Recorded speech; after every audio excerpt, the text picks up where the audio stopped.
Hi, I am Laura Mesistoza. Today, we will learn about the library public relations and publicity. What is publicity?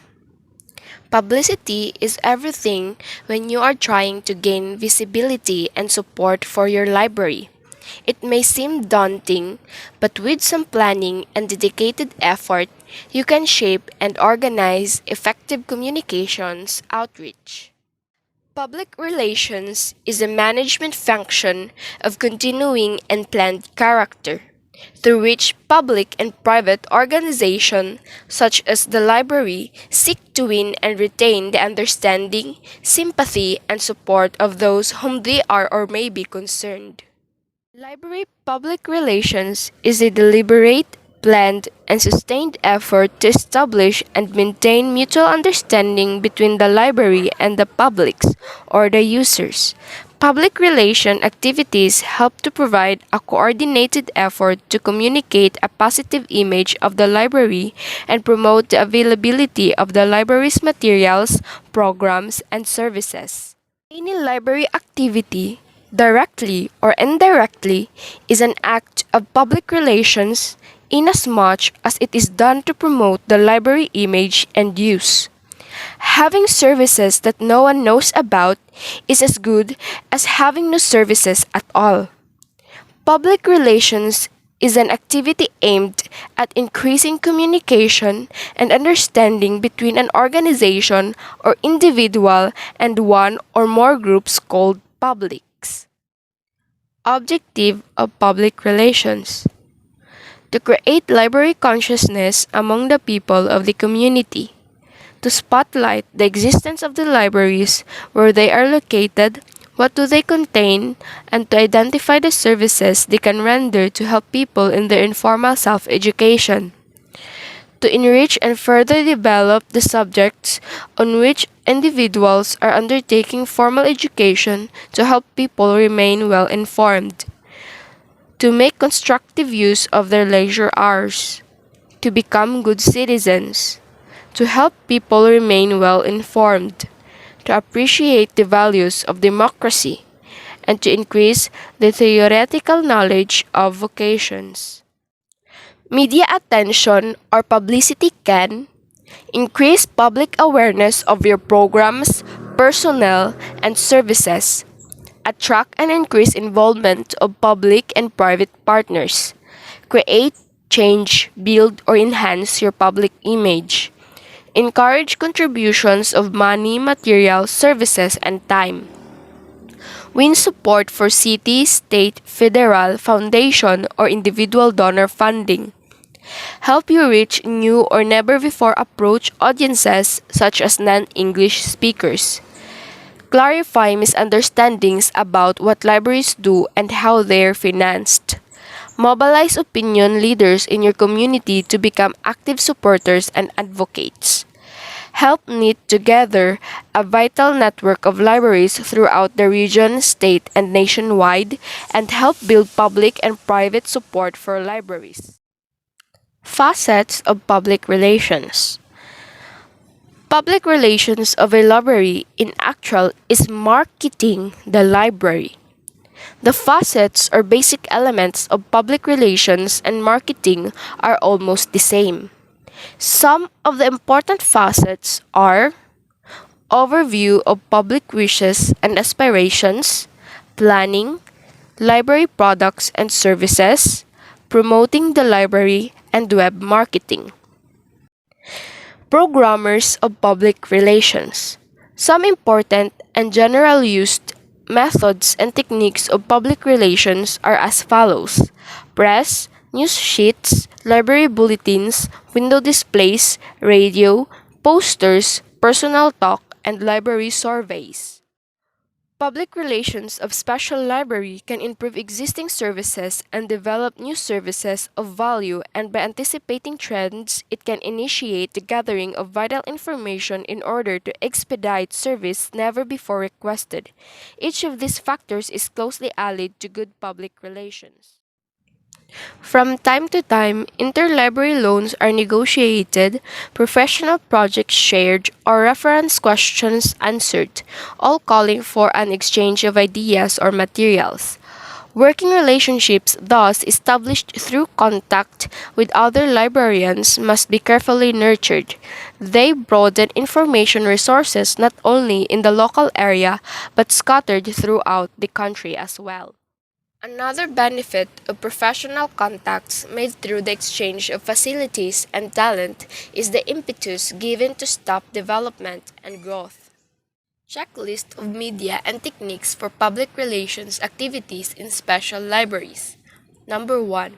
Numerous media exist in addition to the usual communications in person, by telephone, and in memoranda, which can be used effectively, such as weekly library bulletins feature articles in house organs, use of plant-wide bulletin boards, moving pictures of library operations, tours of library for all new employees, bookmarks to announce new materials, effective brochure introducing the library corner or column in company newspapers, attractive formats for bibliographical compilations, pictorial posters showing information center in action, reading as a hobby exhibit at an annual hobby shows, information section in handbook for new company employees, explanation of library service in organization procedure manual.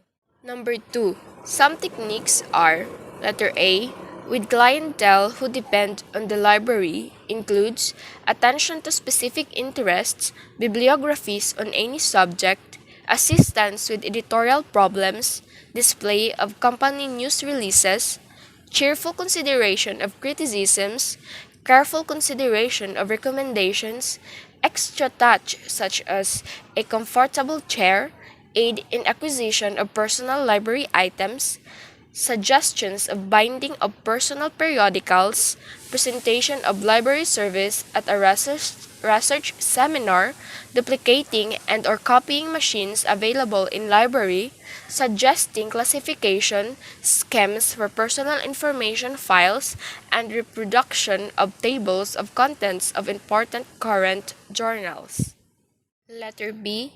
With management includes material for talks, daily intelligence digest, indexing company publications, annual reports summarized to one page, provision for employees' recreational reading, participation in company's educational program, preservation and organization of company archives, advice in classification of personal book collections, cooperation in the plant-wide public relations programs, and good working relationships with library committee members. Letter B.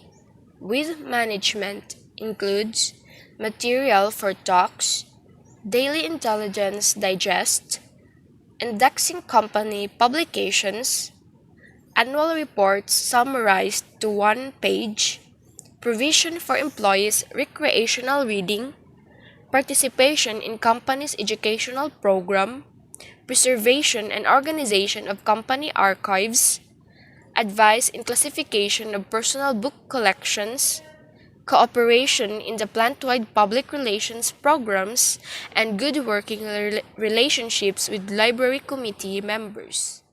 Letter C. With the library staff includes in-service training staff manual kept up to date, cooperation with management, handle exhibits as staff projects, communicate effectively and clearly, invite ideas for library bulletin boards, staff participation in employee activities, staff meetings in which members participate, encourage additional educational preparation, bulletin board for exclusive use of library staff, suggest contributions, professional periodicals, and man the station library maintained by local public library. Number 3, media and techniques useful outside the organization are letter A. With professional colleagues includes exchange of duplicate materials, attendance of professional meetings, adherence to rules of other libraries, visits to library facilities in the area, cooperation with professional projects, participation in National Library Week, report help gained through interlibrary loan, arrange for professional meeting in company library, and consultation regarding library development in the area.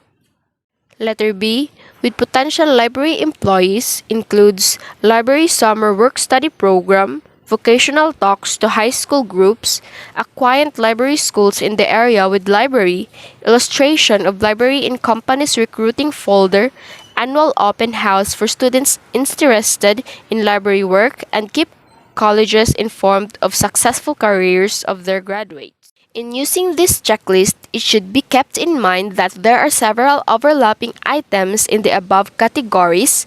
Not every library will find it practicable or even desirable to consider all of them, and many of the suggestions may already be incorporated not only in programs of special libraries but in those of other types as well as school, college, and public. Public relations of the public library. A good public relations program is a planned one, which can be divided first into two branches, internal and external. Internally, board, administrators, and staff are the sculptors who mold the institutional face. Externally, that face is brought to the community as a living, breathing thing, because one of its prime functions as interpretation of the community to the library and of the library to the community. The library board should be the first link in the chain of public relations. External public relations can be subdivided at once into two obvious groups: those with present library users and those with potential users, presently affected only indirectly by library benefits. Staff members should also be encouraged to take part in community affairs, membership on boards and committees, in civic and social clubs, participation in drives and project help to humanize librarians, and therefore the library in the public mind. Using then as many media of communication as he can employ effectively with the talent budget and staff at his command, the public relations director builds as acquaintance with the library, its policy, its service, and its aims. Methods found useful by business and industry as well as institutions include: number 1, press. In addition to the daily press in the area, important outlets are the neighborhood shopping papers, the foreign press, newspapers of racial and religious groups, weeklies and monthlies, house organs, bulletins, and the library professional press. Here it is important to know what is news, what the various organs use, and what they want it. Number 2, radio and television. One of the most cooperative areas of communication as far as libraries go, both media reach a vast audience. Competition for the eye and ear of that audience is keen. However, and libraries should give thought to what they can present throughout these channels which cannot be presented better by others.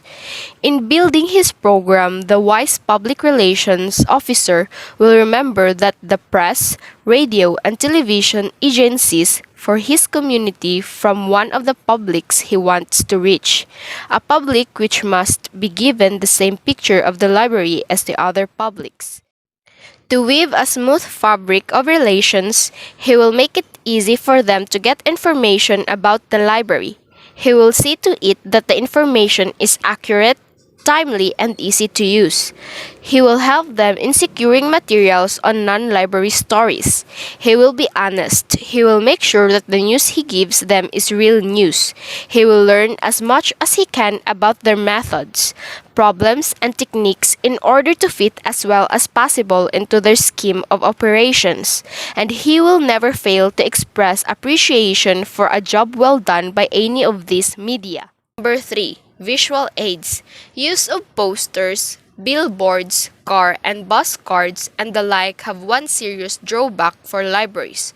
Competition for the public's attention is too keen today that unskilled attempts are worse than futile. They can become dangerous. This field is one in which successful competition costs money, frequently more than a budget provided by public funds can stand. Number 4. Films. Growing in favor with libraries as a means of presenting their story, this media is low enough in cost per viewer if the audiences are large.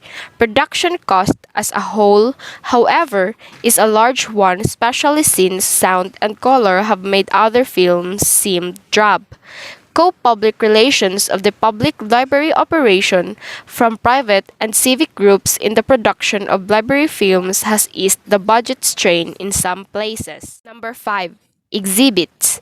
Important in all public relations projects, consideration of the particular public to be reached is especially important in display. Materials shown, technique of the presentation, and message to be delivered must all be studied in the light of the group for whom the exhibit is intended. Number 6. Printed matter. Reports, brochures, lists, flyers. Each has a place with particular groups for particular aims. No one piece can be expected to influence every reader. Here, too, both copy and layout should be considered with the consumer in mind. An annual report prepared for the man in the street is a different thing from one prepared for a group of librarians. Number 7. Direct mail.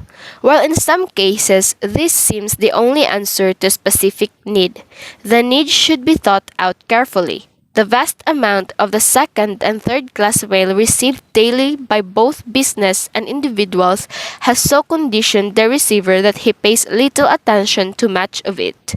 With postal rates raised and receiver interest lowered, the expense involved in both time and money should be well considered. Number 8. Talks. Here is one of the most effective ways of reaching an audience if the speaker is good. Sincerity, simplicity, ability to turn a phrase, and skill in painting colorful word pictures make a popular speaker. Number 9. Special events. Open houses, anniversaries, weeks, fairs. These are the vehicles which bring people in and get the story out. Any usual event can be springboard for good publicity. Number 10. Groups. Within every community are great resources of talent, enthusiasm, and ability in the many civic-minded lay people who give uncounted hours to causes which need their aid. Libraries, as well as the community chest, the schools, the Red Cross, and other organized public projects, have a claim on that talent, enthusiasm, and ability. To develop the claim means hard work. The initial approach may be through an already functioning group. The JCs and the women's clubs of the nation are two good examples of the organizations which have turned a listening ear to libraries, or through the formation of an organized Friends of the Library. Old or young, great or small, from scouts and campfire girls to senior citizens groups, every organization can make a vital contribution to the library's program. Public libraries are so varied in size, in budget, and in area of service. It is not easy to give any set formula for the handling of public relations in the libraries generally. It is a function of administration, and whether the librarian does it himself or delegates it, the PR activity should always be kept on the administrative level. If the activity is delegated, it follows that the librarian must choose a person of integrity, creativity, ability, and common sense, a person in whom he can place complete confidence. The duties and responsibilities of a public relations officer should be understood by the librarian as well as by the officer. Public relations is one job, publicity is another. To call a job by the first and assign to it only the function of the second is inept, confusing to the public, embarrassing, and frustrating to the title holder. In almost every case, the job of public relations grows from a single person with responsibility for one area, publicity, advertising, or the like, until, in most organizations, the public relations director supervises publicity, display, communication, research, advertising, and related fields. To carry out a good program, a good and adequate staff and good equipment are essential. A public relations director should be aware and informed of everything that impinges on that field. This can range from board to building staff, from budget to books, from neighborhood group to chamber of commerce. The public relations officer should be one who recognizes the boundaries of his operations. However, he offers his abilities in communication, in human relations, in influence of the behavior to the ones working directly in any phase of library activity. He does not take over the specific job. He offers counsel as it affects or is affected by human behavior.